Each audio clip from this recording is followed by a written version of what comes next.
Hey guys, welcome back to my channel. If this is your first time here, you're welcome to Sew with Mediva. And if you're a returning subscriber or a returning viewer, thank you for sticking to my channel. So in today's video, we'll be learning how to cut and sew this simple Queen Anne neckline corset dress with a Basque waistline. And this video is very detailed, very beginners friendly, and very easy to follow. So this is what the back of the dress looks like. So I made use of about 2 yards of Ankara fabric, about half yard of crepe fabric, and half yard of lace fabric. So guys, don't forget to watch this video to the end so that you don't miss out on any detail. So if you find this video useful, if you find it helpful, don't forget to give it a thumbs up, leave a comment, subscribe to my channel, put on your notification bell so that you'll be notified when I post new video, and share with your loved ones. So let's jump right into the tutorial. So I have gone ahead to use my patterns to cut out the fabric, and this is what it looks like. So for the lower part of the front panel, I made use of the black crepe, and I also made use of that crepe fabric for the yoke of the back panel. So the remaining part is the Ankara fabric. So I also cut out lining pieces for each of the fabric, each of the patterns. I cut out lining pieces and I added half an inch all the way around this because I'll be turning over with my lining and for the joining allowance. So you can see the lining I cut out for all the fabrics. I also added half an inch to the lower parts, the cup area, and the joining allowance also. And for the cups as well, I added half an inch all the way around it because I'll be stitching it to the bodies, the lower bodies. I also have my breast pad cut out here already that I will use to pad the cup since I'm not making use of a ready-made cup. So this half an inch all around the cup is going to be for the joining of the cups together and also joining to the lower bodies. So for the back panel, I also added half an inch for turning over with the lining. So you can see I have 2 pieces of the yoke and 2 pieces of the lining, and I added half an inch all the way around it for turning over and for joining to the lower bodies, as you can see. So I'll go ahead now to remove the patterns from the front panel. I'll set the back panels aside. I'll remove the patterns on the front panel and I'll show you guys how to join it together. So guys, after I remove the pattern paper, this is what we have. So let me go ahead to just arrange it for you guys to see. So you can go ahead to iron stay to the wrong side of your fabric to give it more stability. So you can go ahead to just iron it out. So after I arrange it, this is what it looks like, and these are the cups. So guys, make sure you arrange your cups very well so that your corset will come out really nice. So your cup 2, which is the bigger cup, will always be towards the armhole area, while your cup 1, which is the smaller cup, will always be towards the center front. I hope you guys understand. So make sure you arrange your cups very well before you stitch it. So this is what you should have. So I'll go ahead now to join these pieces together. So you can iron your hair stay to it just like I said earlier to give it more stability. So go ahead to place this part of the fabrics this way, right side facing each other, and then using that half an inch that we added to the fabric, go ahead to stitch it down there. So when I'm done with that, I'll do the same thing for the other side. I'll place it on it this way, right sides facing each other, and then I'll stitch it down. So when I'm done with the lower bodies, I'm going to come over to the cup and I'll place my cup 1 and my cup 2 right sides facing each other. So make sure to arrange it very well before you stitch it down. So I would just go ahead and place them this way. So you can use your pins to hold it down before you stitch it. So I'll go ahead to stitch it using the half an inch that we added all the way down. I'll repeat the same thing for the other cup. I'll stitch it all the way down. So when I'm done with that, I'll repeat the same process for the lining pieces. I will join all the lining pieces just like I did with the fabrics, and then I will also join the cups. So when I'm done with that, I'll show you guys what it looks like.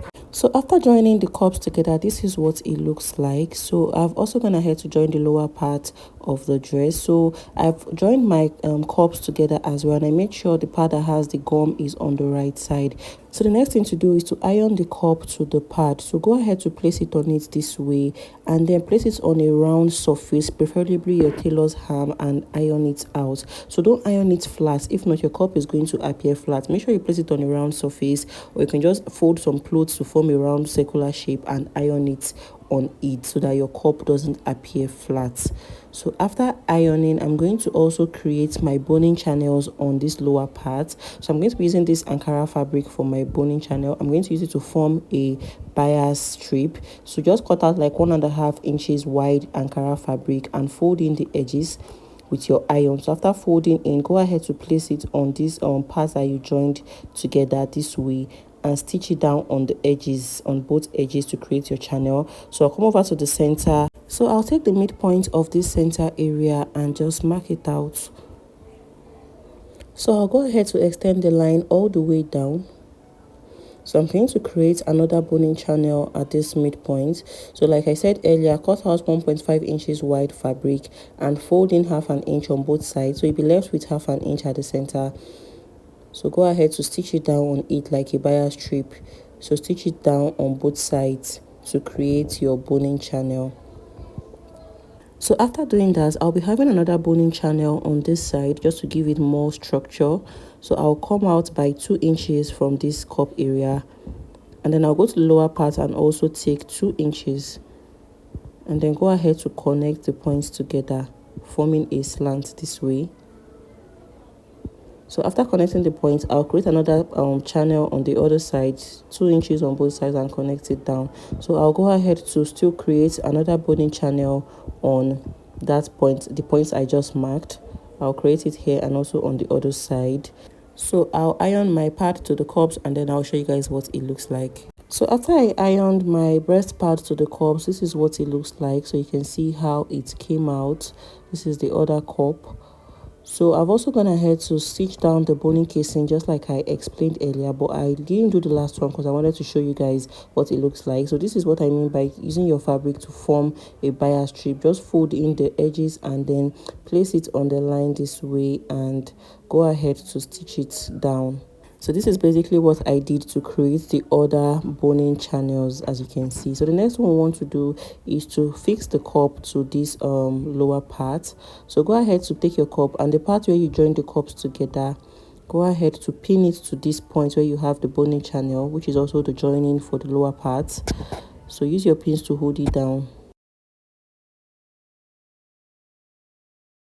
Use your pins to hold it down this way. So you can use your pins to hold it all the way around it before you stitch it down. So after holding that part, go ahead to stitch down your cup this way. So stitch it to this side all the way up.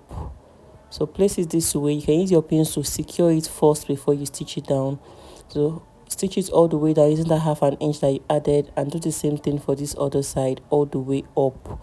So when I'm done with that, I'll repeat the same thing for the other cup. I'll use my pin to hold it down first on this lower part, and then I will stitch it into the fabric this way.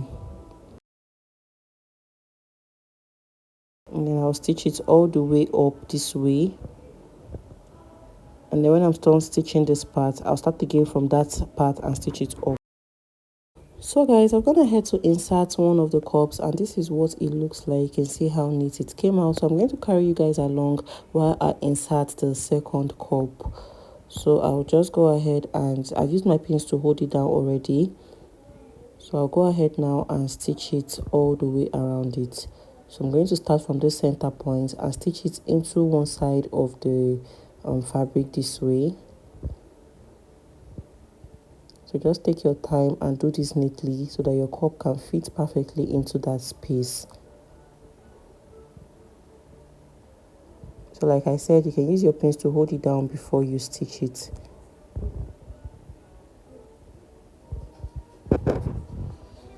So I'll go ahead to stitch it all the way down this way.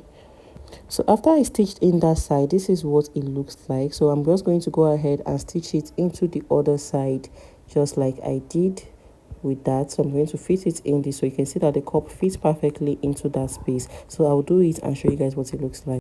So guys, after I attached the cups to the lower parts, this is what it looks like, and I've also created the final boning casing just like I said. So I've also gone ahead to join the lining pieces together just like I said. I did exactly the same thing to the lining. This is what it looks like, and this is the upper part. I've used the lining to turn over the neckline area, as you can see, and I left the other parts opened. So I'm going to just go ahead and place it on my cup this way. Remember, this part is going to be about 1 inch away from the cup joining. So when you place it, you'll see that you have that same 1 inch apart. So I'll place it on it this way, and then I'll use my pin to hold it down. I'll use my pin to hold it down, and then I'll do the same thing for this other side. I'll hold it down this way, And after holding it down, I would use my lining to turn it over. So when you open it up, this is what you're going to have. This is what it looks like. So I'll fold it in this way again, and then I'll use my lining to I'll place my lining on it this way. I'll place it on it this way, and then I'll go ahead to stitch it all the way down. You can start from the midpoint, stitch it all the way down. I'll close up the sides, I'll leave the lower part open, and I'll show you guys. So after turning over with the lining, this is what it looks like, and this is the wrong side. I also went ahead to top stitch towards the lining area. And the next thing we want to do is to insert the boning into the boning casing. So I'm going to just fix my boning into the casing that we've created this way, and then I will cut it out. I will cut it, and then I'll do the same thing for the other side. So I'll repeat this process for all the boning casing, and then I'll show you guys what it looks like when I'm done. So after inserting the boning into the channels, this is what it looks like. So I'll go ahead to iron this out very well. I'll iron the boning very well so that it comes out straight. So I'm going to set the front panel aside now while we work on the back panels. So for the back panel, we're going to start by turning the upper part with the lining. So I'm going to place the lining on it, right sides facing each other, and I'll go ahead to stitch down the neckline area and this area for the yoke, for the keyhole yoke. I'll stitch it down.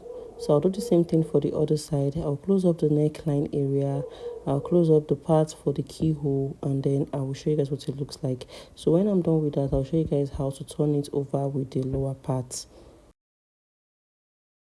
So guys, after I turned over the upper part with the lining, this is what it looks like, and I've gone ahead to iron it out. So the next thing I want to do is to join the yoke to the lower part of the back panel. So I'm going to place my yoke on it this way, right sides facing each other. I remember we have 1 inch for seam allowance. So I'm going to place my yoke 1 inch away from the side. So I'm going to place it this way, 1 inch from the side. So I place them right sides facing each other and make sure I left my 1 inch for seam allowance. So after placing it that way, I'm going to use my pin to just hold it down, and then I'll place my lining on it. I'll place it this way, right sides facing each other, and then I'll go ahead to use that 1/2 inch to join them together. I'll leave the sides opened. I won't bother to close it up. I'll close up the zipper area. So when I'm done with that, I'll repeat the same thing for the other side. I'll place them this way, use my pin to hold it down, and then place my lining on it, and then I'll go ahead to stitch it down. So after I join the yoke to the lower bodice, this is what it looks like. So this is the part where I'll have my button, and this is what the front panel looks like. I've also gone ahead to iron out the boning, so you can see that it's looking straight already. So I'm going to set this part aside. So there's something I normally do for my back panel when I'm making a dress. I'll come over to the center back and come up by 1 inch. By doing this, you're going to help your dress sit very well at the back. There won't be any bulging at the back, and then I'll connect that 1 inch. I'll blend it into the side this way. So I'm going to cut off this part. So by doing this, your dress is going to sit very well at the center back without any bulge. So this is what we have. You can see the slanting effect. So I'm going to set this part aside now while I work on the lower part of this. So the lower part of this dress is just a basic skirt. I'll leave the link in the description box if you want a detailed video. So let's go ahead to do that. So let's go ahead to cut it out. So I'm just going to follow the line while I cut it out. So after cutting out, I'm going to cut out lining pieces for both the front and the back panels. I'll use it to turn it over. I've taught this in another video. I'm going to leave the link in the description box. I'll turn over with the lining and I'll show you guys the next thing to do. So guys, after I turned over with the lining, this is what it looks like. I've gone ahead to iron it out. I did the same thing with the back, just that we have 2 pieces for the back because of the zipper. You know, the back is going to have zipper. This is what it looks like. So I'll set the back aside while we work on the front. So right now, the next thing we want to do is to join the upper part and the lower part together. So the first thing you will do is to fold the lower part into 2 this way, fold the skirt part this way into 2 to get the midpoint. So when I get the midpoint, I'm going to use my chalk to just mark out that midpoint and then open up. I'll open it up this way and I'll just further mark it so that it's clearer. So after marking, what I'm going to do now is to place the center point of my upper panel, the upper part. I'll place the midpoint directly on that point I marked this way. I'll place it on it directly on it this way. I'll place it this way directly on it. So I'll go ahead now to trim my boning before I trace it out. So make sure that center point, the longest part of your upper part, is directly on the midpoint of your skirt. So after I trimmed the boning, I'm just going to go ahead and trace out that waistline on my lower part this way. So guys, I did not know my camera was not recording when I cut it out. So let me just explain to you guys what I did. So after I drew out that waistline, I came up again by half of an inch, as you can see. This is going to be the stitching allowance, the joining allowance. I came up by half of an inch and then I cut it out. I'm so sorry, I did not know I was not recording when I did that part. So you cut it out and this is what you should have. So the next thing to do is to join it together. So take this center point of the upper part, the longest part, and then merge it to the lowest part of this waistline. So use your pin to hold it down. Use your pin to hold the 2 points together. So to join it together, start from this center point. So put your needle into the center point and then stitch it all the way down to the other side. When you are done, come over again to the center point and stitch it again all the way down to the other side. So it is very important to start from that center point so that the basque style can come out very well. So when I'm done joining both parts together, the upper and the lower parts together, I'll show you guys what it looks like. So after I joined the upper and the lower part together, this is what it looks like. So you can see how beautiful it came out. And I've also gone ahead to join the back panels together and I inserted the zipper. So I have a detailed video on this. I'm going to leave it in the description box.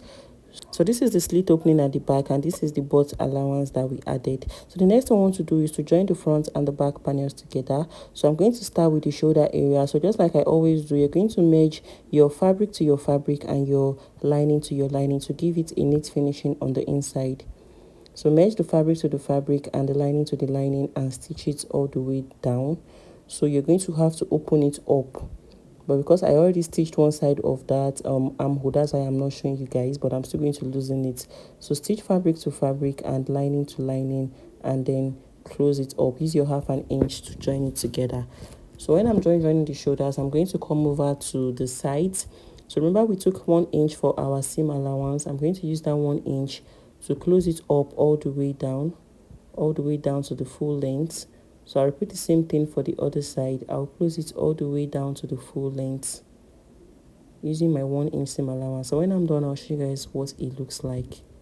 So after I closed up the shoulders and joined the sides, this is what it looks like and this is what the back looks like. So the last and final thing, so I'm going to also insert a button at this upper part to close it up. The last and final thing we want to do is to insert the sleeve, and I'm going ahead to cut it out using my basic long sleeve pattern. So you can learn how to draft it. I'll leave the link in the description box as well. So this is a basic long sleeve pattern I used to cut out, and I have 2 of it for both sleeves. So this is the full length of this sleeve is 24 inches, but I'm still going to have another fabric at the lower part. So the first thing we want to do is to close up this sleeve, then we're going to insert it through the armhole. So let's go ahead to close it up before we insert it. So I'll close up the sleeve this way, right sides facing each other, and stitch it all the way down using my 1 inch seam allowance. I'll do the same thing for the other sleeve and I'll show you guys. So this is the style of sleeve we're trying to achieve, and I've gone ahead to do it for one sleeve. So the lower part of the sleeve is going to be a circle sleeve.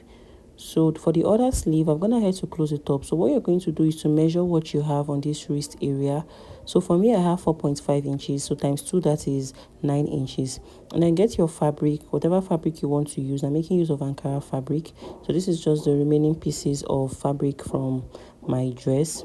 So I'll go ahead now to fold it into 4. I'll fold the fabric into 4. So that 9 inches I got, I'm going to divide it by 4.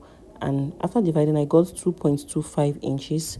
So whatever you got for yours, so this is the fabric, go ahead to fold it into 4 this way. So after dividing my round wrist measurement by 4, I got 2.25 inches. But since it's the form of circle, I'm going to remove that 0.25. I'm going to just use 2 inches. So I'm going to just mark 2 inches on this point this way, on the completely closed angle. I'll mark 2 inches and then come down. Whatever length I have there, I have 5 inches. I'll just make use of 5 inches for my flare. So I'll mark that 5 inches all the way around it from the upper part, from that 2 inches mark. So I'll connect the points together and go ahead to cut it out. So I'll cut the upper part first and then I'll cut the lower part. So by the time you open it up, you have something that looks like this. So what you're going to do now, this is the right side of my sleeve. So go ahead to fix it into the sleeve this way. Let the wrong side be facing the right. Let the right side be facing each other and go ahead to stitch it all the way around it this way. Right sides facing each other, stitch it all the way around it. So this part will be on the inside. Use your 1/2 inch to stitch it all the way around it. So when I'm done with that, I'm going to insert the sleeve now into my dress. So the first thing you want to do is to notch the center point of your sleeve, the highest point. Go ahead to form a small notch there. And after doing that, place that point you notched to the part of the shoulder where you joined this way. And then stitch the sleeve. You can use your pins to hold it down before you stitch it. So after stitching, just stitch it all the way around it. So when I'm done with that, I'll insert the other sleeve and show you guys the finished product. So after inserting the sleeve, this is what it looks like. And I also went ahead to insert the other sleeve. I'll go ahead to finish up the edges of the flare. And then I'll also insert my buttons at this area, this keyhole area. So when I'm done with that, I'll use my hemming gum to also open up the slit area. So just fold in the fabric and use your hemming gum to iron your hemming gum on it so that it becomes stable like this, and your slit is going to appear this way. So this is what we end this video for today, guys. I hope you found it useful and I hope you learned something new. Don't forget to give this video a thumbs up, leave a comment, subscribe to my channel, and I'll see you guys in my next video.